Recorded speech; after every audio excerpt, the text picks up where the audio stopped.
नमस्कार। महाभारत की कहानियों में ना कई ऐसे मोड़ आते हैं जो हमें सोचने पर मजबूर कर देते हैं। आज हम एक ऐसी ही गहरी पहेली को सुलझाने की कोशिश करेंगे।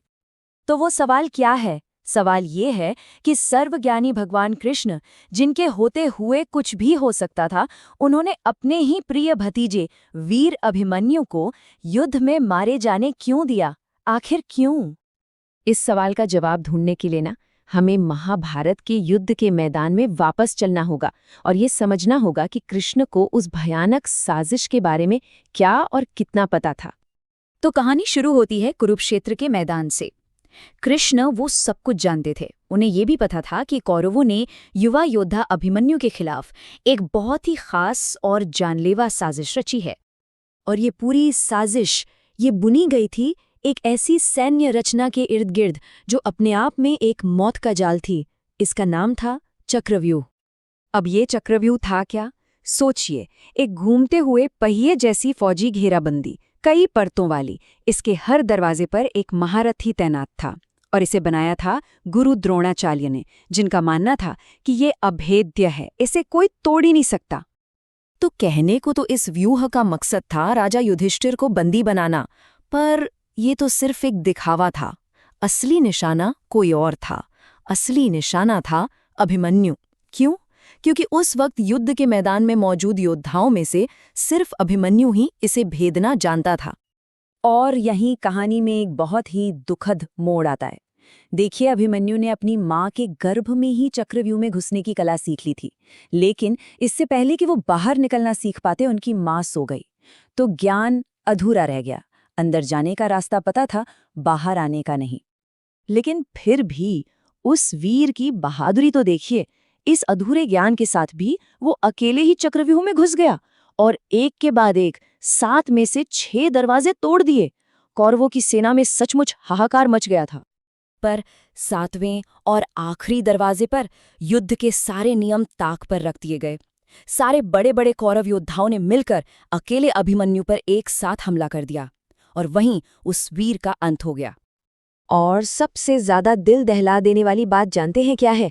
जब अभिमन्यु ने वीर गति प्राप्त की तो उसकी उम्र सिर्फ 16 साल थी। तो हम वापस उसी सवाल पर आते हैं, कृष्ण ने ये सब होने क्यों दिया? वो चुप क्यों रहे? इसका जवाब हमें पृथ्वीलोक पर नहीं बल्कि देवलोक में मिलेगा। बात शुरू होती है एक दिव्य सभा से। चाहे ये तय हुआ कि पृथ्वी पर धर्म की स्थापना के लिए देवताओं को अपने पुत्रों को इंसान के रूप में जन्म लेने के लिए भेजना होगा। लेकिन एक देवता थे जो इसके लिए तैयार नहीं थे, चंद्रदेव। वो अपने पुत्र वर्चास से इतना ज्यादा प्यार करते थे कि वो उससे लंबी जुदाई बर्दाश्त ही नहीं कर सकते थे। उन्होंने साफ मना कर दिया। पर ये एक दिव्य आदेश था जिसे टाला नहीं जा सकता था। तो चंद्रदेव ने बाकी देवताओं के सामने एक शर्त रखी, एक ऐसा समझौता जिसने असल में अभिमन्यु की पूरी किस्मत ही लिख दी। शर्त क्या थी? शर्त ये थी कि ठीक है, मेरा पुत्र वर्चास पृथ्वी पर जन्म लेगा, अर्जुन के पुत्र अभिमन्यु के रूप में, लेकिन वो वहां ज्यादा समय तक नहीं रहेगा, सिर्फ 16 साल। और 16 साल पूरे होते ही वो वापस मेरे पास देवलोक में लौट आएगा। तो अब समझ में आ रहा है? चलिए अब इन दोनों धागों को जोड़ते हैं, देवलोक के उस वादे को और कुरुक्षेत्र के मैदान की उस दुखद घटना को, और देखते हैं कि ये सब कैसे जुड़ा है। तो कृष्ण की चुप्पी क्रूरता नहीं थी, वो तो बस देवताओं के बीच हुए एक पवित्र वादे का सम्मान कर रहे थे। अभिमन्यु की नियति, उसकी किस्मत तो उसके जन्म से भी पहले लिखी जा चुकी थी। तो युद्ध के 13वें दिन अभिमन्यु की जो मृत्यु हुई वो उसके दिव्य पिता चंद्रदेव को दिए गए वचन की पूर्ति थी।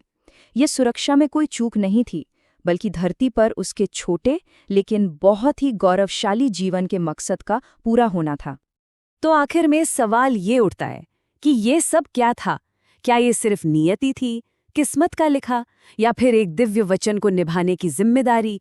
ये सवाल हमें हमेशा भाग्य और कर्म के बीच के इस गहरे रिश्ते के बारे में सोचने पर मजबूर करता रहेगा।